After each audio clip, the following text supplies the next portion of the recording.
Hey, welcome to the E2 podcast. Our thanks to CDF Capital for their investment in you, leaders who are serving Jesus and His church. Today, we welcome Laura Dingman once again, who's going to speak about a pastoral care ministry model that is certainly out of the norm. Enjoy. Hey everyone, welcome to the E2 Effective Elders podcast. E2 is devoted to coaching your elder team to win by providing biblical and practical resources in authentic relationships. E2 wants nothing more than to equip you to move God's kingdom forward in the place you're serving Jesus. Visit us at e2elders.org and please share this good word with others.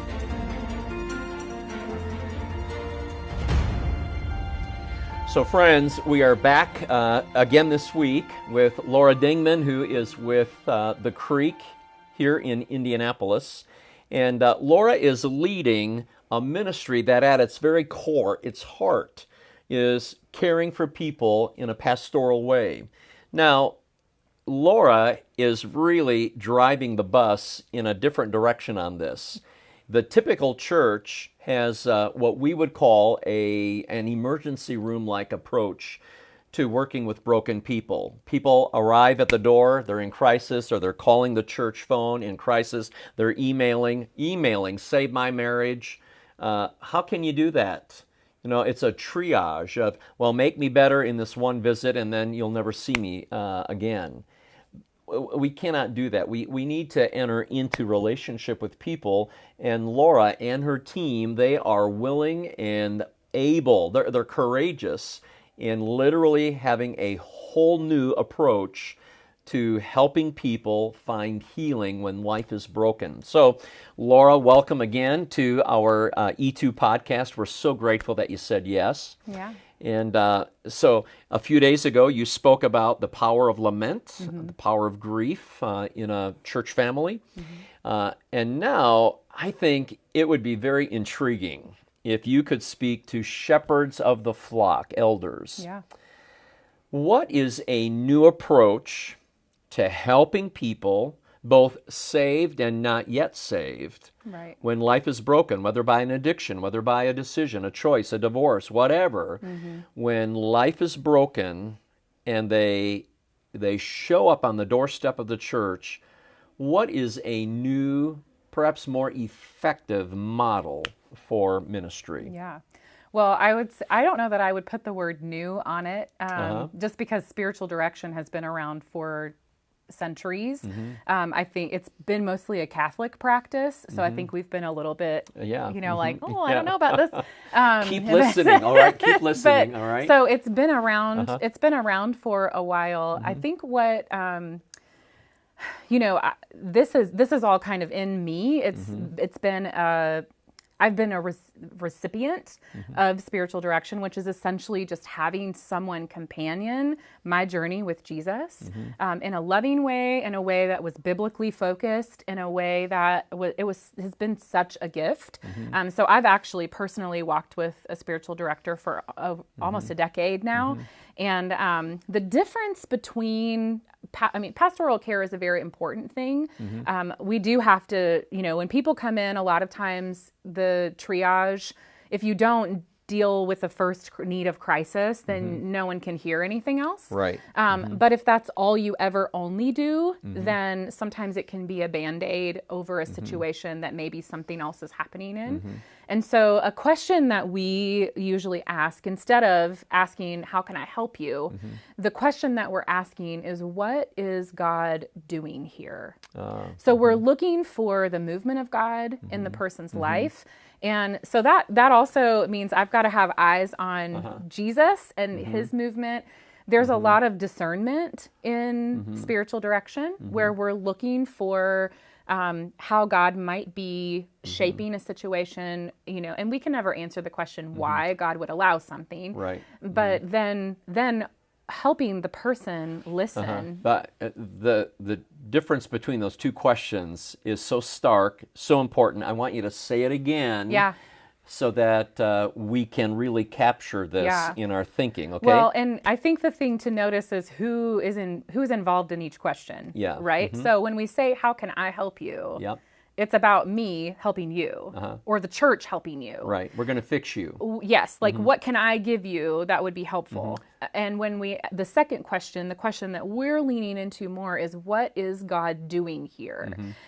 I don't want to start something that God isn't already doing.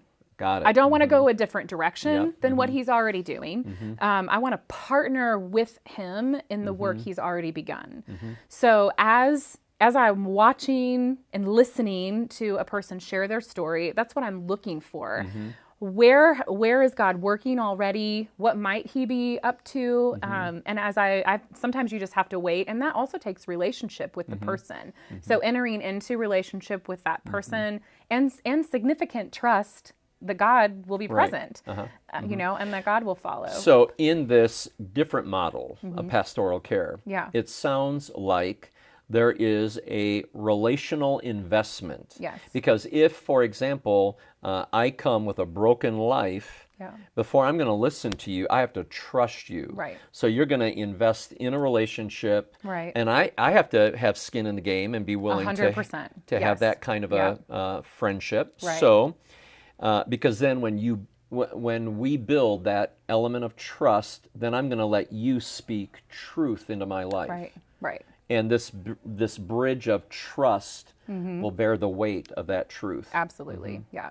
And there has to be an understanding. The person who's coming for help or coming to share their story has to understand that there won't be judgment, that that's not mine to do. And that doesn't mean there isn't truth spoken, because we can speak truth to a person without passing judgment on their situation. I think one of the things, humility is so important, that we don't have the answers. Like, I don't have the answers to every situation. I don't always know exactly what God is doing. So I really have to do some listening and wait. And sometimes I've gone into conversations where I think I know and I don't. And so, you know, there has to be a lot of grace as well. Do you find that people in this era are prone or open to going into this different model of spiritual direction? Yeah. I have found that for the most part, people are. I think there is, my mentor has shared a quote with me before that says that listening is so close to being loved that you can't tell the difference. And I think our culture is starved for listening. We don't listen well sometimes. A lot of times when we're listening to a person, we're thinking about what we're going to say, so we're not absorbing what they're talking about. And as we love people and listen to their stories, I think what we've found is that people are incredibly receptive to it. I think too, people are at the heart of their desire, it's God. You know, they want their marriage to be fixed, and that may be why they're coming in, or they want to be free of this addiction, or, and I would even say we have people who come in who say, I just don't know if I believe in God anymore. Like, I'm coming to church and I feel like is this all there is? So we've actually also opened a space for people to bring their doubt and their questions about God that maybe they wouldn't have before, because it didn't feel like a crisis to them. And I think what's important to know as well is, you know, in most of the conversation, and I'm not an expert in this at all for sure, but I think when you are talking about a broken marriage or you're talking about an addiction, for the most part, you're talking about a broken image of God. Somewhere along the way, there is a distorted view of who God really is. A distorted image of self, where the person doesn't truly understand their identity and who God has said that they are, and they're bringing that into a broken relationship. And so when you have two people who have those things, it just compounds it. And a lot of times we can look at, we want to fix this relationship, so we'll send a person to, marriage counseling, and then the whole time their eyes are on the other person instead of their eyes being on God and on what they're bringing to the relationship. So as we can break down the relationship all the way to how am I functioning with God, and what do I really believe about who God is? Do I have, because most of us have some kind of, it's not the God of Scripture. There's something that is maybe spoken along the way in our story that's where we've made God in our image or the image of someone that we've had a relationship with. And that's tainted the way that we respond to God. And so it makes it difficult for us to grow in intimacy with Him. So that's a huge part of the work that we're doing. The other thing is incorporating spiritual practices or kind of more things that would slow people down. I know Pete Scazzaro talks about this a lot in his work with the emotionally healthy church and with emotionally healthy spirituality, that to understand from a psychological perspective your family of origin or your, what you've brought into this, that if you pair that with slowing down to be with God and to really sit with Him, that's where healing comes in. So instead of just looking at it from a psychological perspective, we really want to look at it from a spiritual perspective as well. Got it. So let's go back to a couple of examples that you just mentioned. You mentioned marriage that's not healthy. You mentioned addictions. Yeah. So addictions could be to a drink of choice, Absolutely. a drug of choice, to sexual immorality of some kind, shopping, food, all kinds of addictions. Absolutely. Okay, now, it's obvious that you have a team of people that you're working with, and you have limited time. Absolutely. Yeah. What does it look like then to have another level of people on your team helping to minister to people who are broken? So I think we've done two things. One thing is we have created bridges in the community with people who are trusted counselors and therapists. We have conversations with them pretty regularly so that they know kind of where we're coming from, and that if we send somebody to you, can we trust that, kind of how you're going to lead and guide.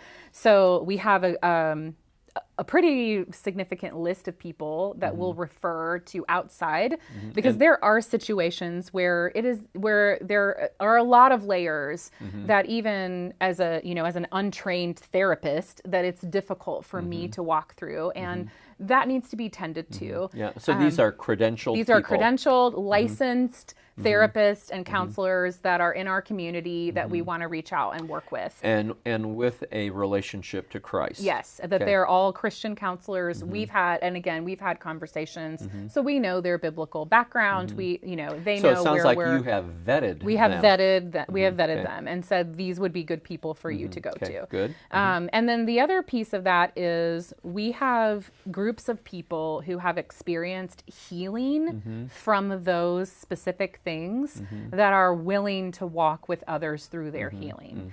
So I can have a conversation with a person who struggles with drug or alcohol addiction, but that is not my story. So it's very difficult for me to walk through every step with them, because I don't know what that looks like. But for them to sit with someone who's 5 years sober or 10 years sober, who loves Jesus and has experienced healing, for someone like that to sit together, that's really important. So our work is then to connect, be a connector to those relationships, and to help then equip the people who that is their story to continue to walk alongside. Right.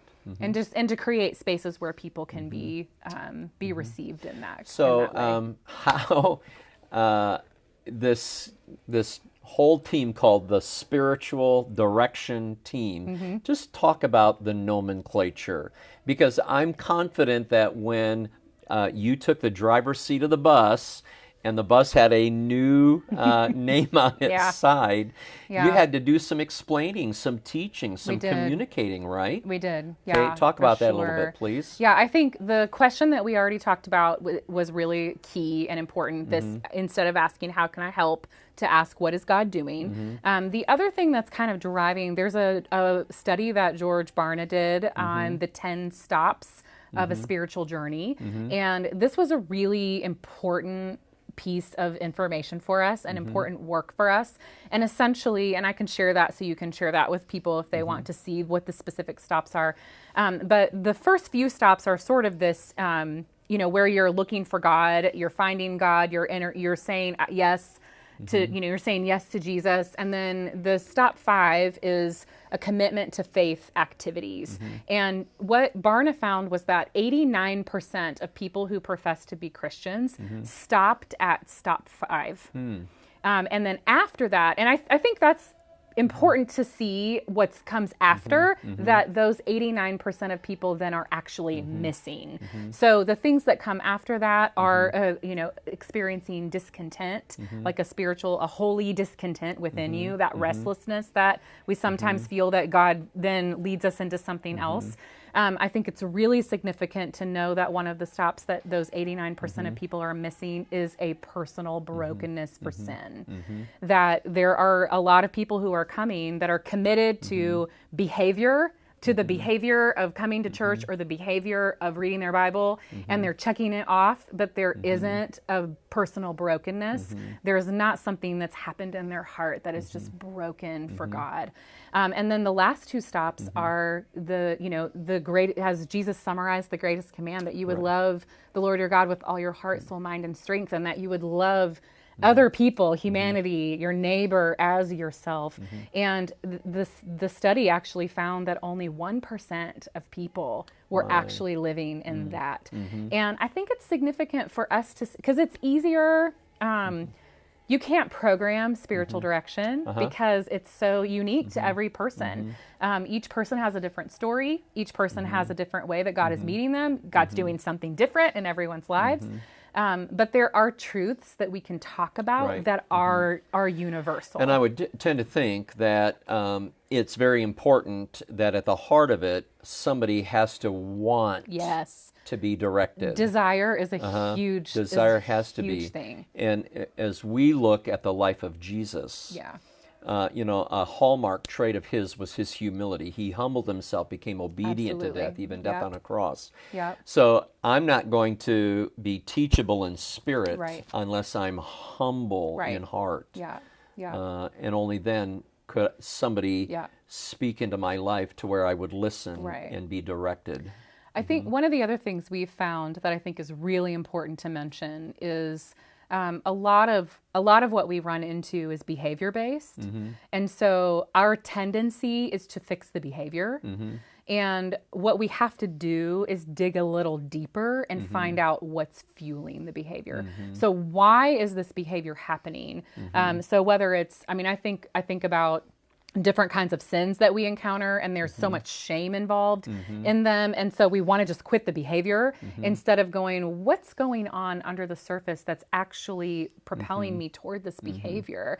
And can I bring this into the presence of a loving God who can then speak to and heal the root of where this behavior is coming from? And that takes some work. It takes digging in to a place that sometimes people don't want to go to. But what we have found is that the people who are willing to do that work, the significant healing that they see on the other side is phenomenal.